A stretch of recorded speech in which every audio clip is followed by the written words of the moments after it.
안녕하세요. 이번 영상에서는 팰리쉐이드와 유사한 국산 SUV RV 차량을 비교하는 시간을 가져보려 합니다. 비교표에서는 중형 SUV로 분류되는 산타페와 소렌토, 그리고 RV 중에서도 판매가 현저히 낮은 코란도 투리스모는 제외하였습니다. 그리고 마지막에 12월 판매 대수 변화가 얼마나 될지 팰리쉐이드를 제외한 3개의 차량이 예상대수로 마무리하도록 하겠습니다. 먼저 엔진은 동급에서 가장 강력한 V6 3.0 디젤 엔진을 적용한 모하비가 눈에 띄는데요. 대형 SUV는 특히 캠핑카 등을 끌고 다닐 가능성도 높기 때문에 견인 능력도 중요합니다. 그런 면에서 넉넉한 힘을 가지고 있는 3.0 디젤 엔진이 추후에라도 팰리쉐이드에 적용되어야 하지 않나 생각됩니다.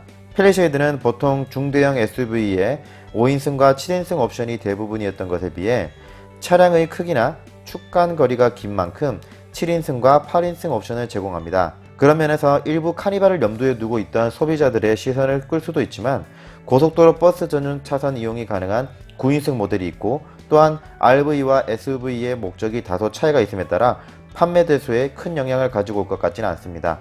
바디는 모하비와 G4 렉스턴이 프레임 바디이며 팰리쉐이드와 카니발은 모노코크 바디입니다. 많은 분들이 프레임 바디에 대해 옹호하시는 분들이 많습니다. 하지만 프레임 바디 대비 모노코크는 실내 공간은 넓게 뽑아낼 뿐만 아니라 무게도 상대적으로 가볍습니다. 물론 강성은 여전히 프레임 바디가 강할지 몰라도 모노코크는 고장력 강판 사용 증대, 핫스탬핑 성형, 구조용 접착제 사용량 증대 등 지속적으로 기술 투자와 개선이 이루어지면서 많은 발전을 이루은 만큼 가장 최신 모델인 팰리쉐이드 바디는 완성도도 우수하다고 보여집니다. 다음으로 사륜구동은 RV인 카니발을 제외하곤 모두 적용 가능한 옵션입니다. 스티어링 방식은 팰리쉐이드가 유일하게 모터를 이용한 RMTPS를 사용합니다. 유압 방식의 경우 고속도로 주행보조 기능을 사용할 수 없는데요. 졸음운전 등 차선이 벗어나는 것을 방지하기 위한 방법이 경고음을 울리는 것과 차량이 알아서 차선을 유지하도록 스티어링 휠을 컨트롤하는 두 가지 방법이 있습니다. 유압 스티어링 휠을 적용한 차량은 센서나 카메라를 이용해서 차선 이탈 경고음만 울릴 수 있고 휠을 컨트롤하지 못합니다. 유압 방식은 MDPS보다 미세한 제어가 어렵기 때문이죠. 카니발의 경우 북미형 모델이 MDPS를 적용할 수 있는 옵션이 제공되고 있으나 우리나라에서는 모든 트림에서 MDPS를 선택할 수 없어서 차별화 논란이 있기도 했습니다. 그런 면에서 RMDPS를 적용한 팰리쉐이드의 우승이라고 볼 수 있겠네요. 무게는 팰리쉐이드가 가장 가볍습니다.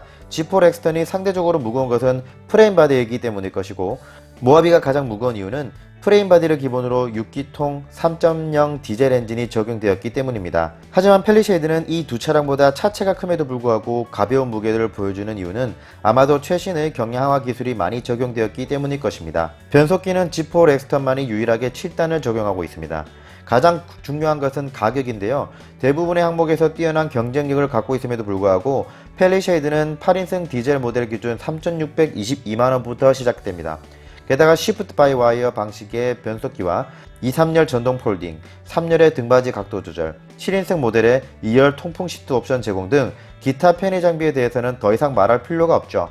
카니발은 슬라이딩 도어와 고속도로 자동차 전용 차선 사용이 가능하다는 점에서 상대적으로 판매 간섭이 크지 않을 것으로 보입니다. 결론적으로 이러한 모든 점을 따져보았을 때 12월 판매량 하락은 카니발이 10%, 모하비가 20%, G4 렉스턴이 30% 이상 줄어들 것으로 보입니다. 특히 G4 렉스턴은 모하비보다 꾸준히 더 많이 팔리던 차량이기 때문에 팰리쉐이드에 의한 피해가 가장 클 것으로 예상됩니다. 2019년 1월 초에 12월 판매량이 나오면 팰리쉐이드가 이들에게 얼마나 큰 영향을 끼쳤는지에 대해서 다시 한번 알아보는 영상을 만들어 보도록 하겠습니다. 영상이 유익했다면 구독과 좋아요 부탁드립니다. 감사합니다.